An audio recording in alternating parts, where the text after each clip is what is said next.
they need to go. Hi, do you have 30 seconds? I have a lady that needs prize use of the elevator. Take it in. It's about the only time I can call her and have her do anything. Usually I get, you want me to do what? Seriously. So, what we're going to do, alright, everybody up top. I love doing that. We're going to head upstairs. Okay? This young lady is going to accompany my wife. This is my wife, Vicki. I call her Vanna sometimes just to get a rise out of her. And there it is.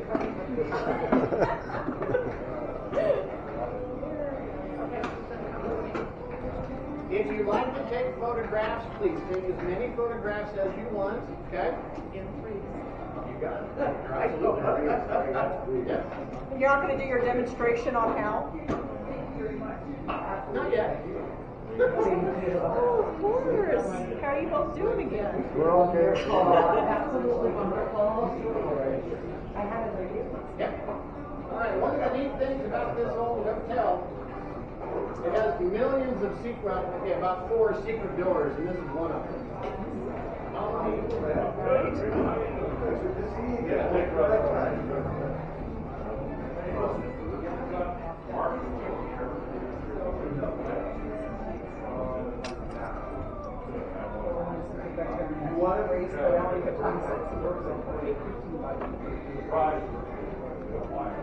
Very cool.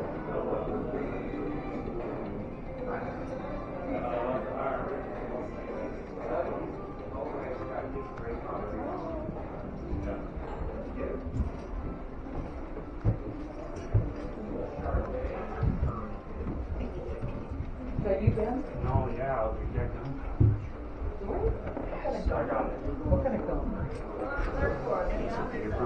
Oh, gotcha. How you doing? I thought you just had to Yeah. feel the burn. I feel it.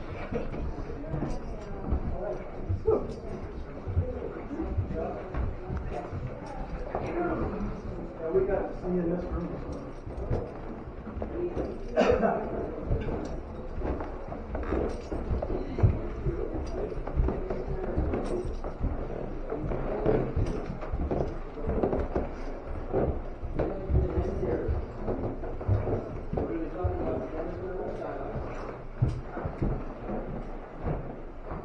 Go ahead and sneak on over. We're going to be talking about the banisters and the skylights. Well, a few other things.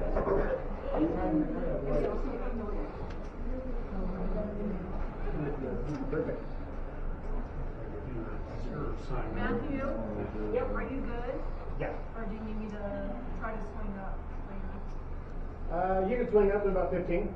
Okay. So we can get down to the second floor. Okay, I'll be back. Thank you, dear. Yep. Thank you, dear. Thank you. Thank you, dear.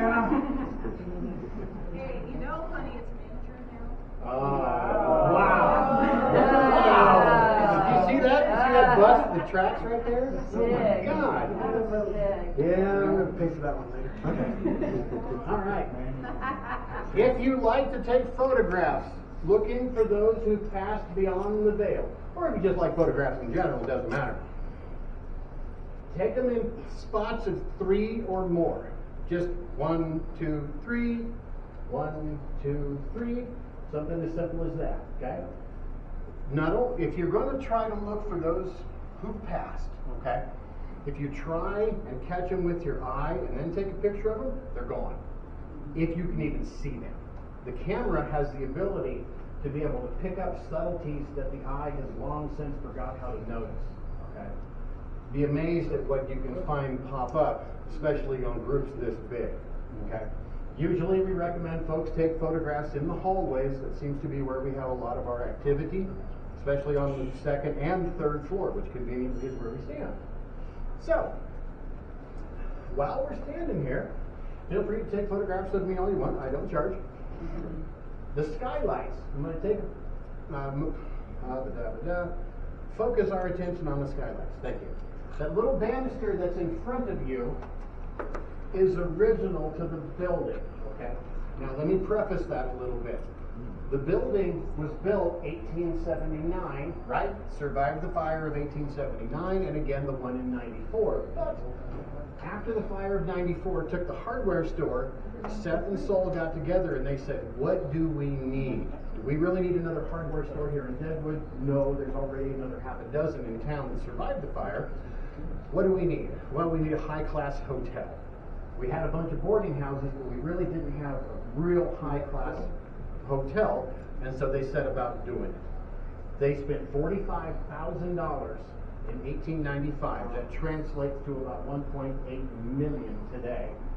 And all they did is they took the building that we're standing on, added 2 floors to the top of it, and then built the front third of the building to match this one, and voila, we have a hotel.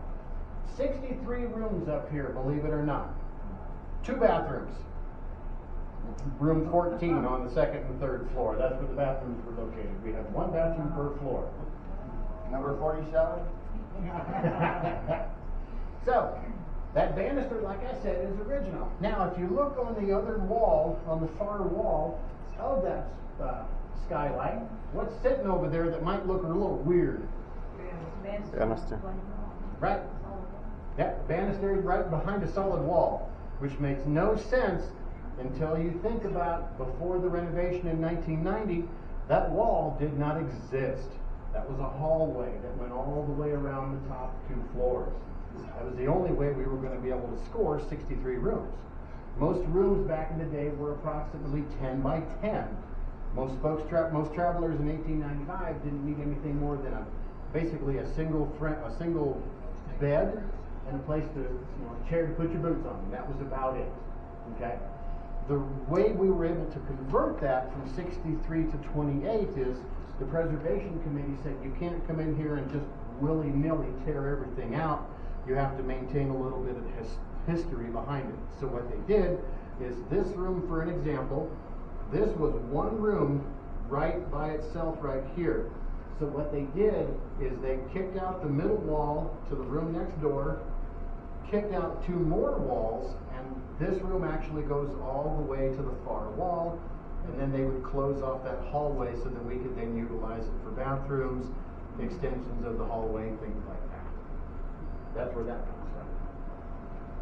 The interesting thing about where I'm standing is this spot right here. If anybody happens to be staying with us, thank you for doing so. If you're not, shameless plug, we do have rooms available. This area right here, if you happen to be staying anywhere near here on the 2nd and 3rd floor and you hear old music, okay? Don't be too surprised. Like old phonograph music, turn of the century, don't be too surprised. This area right here, between 308 and 310, was Martha Bullock's music room.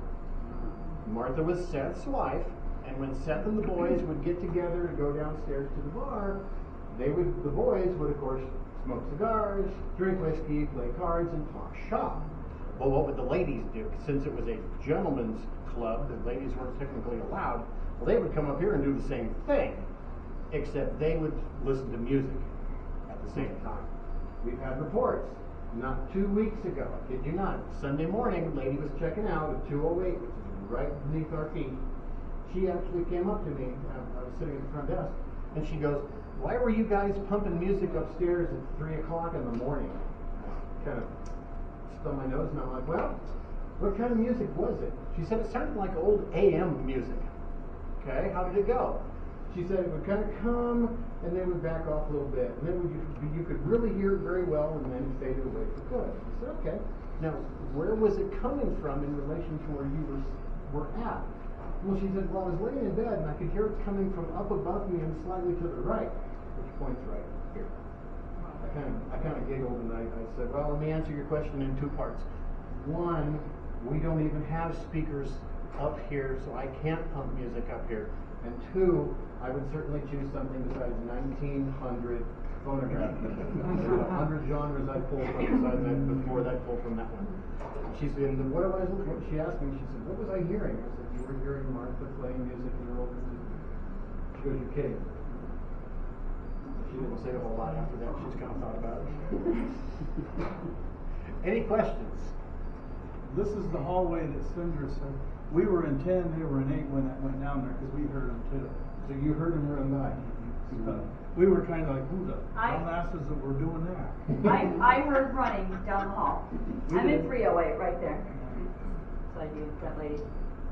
We are in 308. And I heard running down the hall Yeah, we last did. night. We did. And then I heard laughing and giggling and some talking. It was 2 a.m. And then somebody wiggled somebody in there, wiggled the door handle. That's what happened last Yeah, we night. kind of thought, what parents True would let story. their kids run through the hallway this time of night? Pretty much. I said to Joe, I said, oh my gosh, what kids are running down the hall? We do have 3 little ones that are staying with us right now, but What hall? they're not in this one. They're actually on the 2nd floor, and I know the family.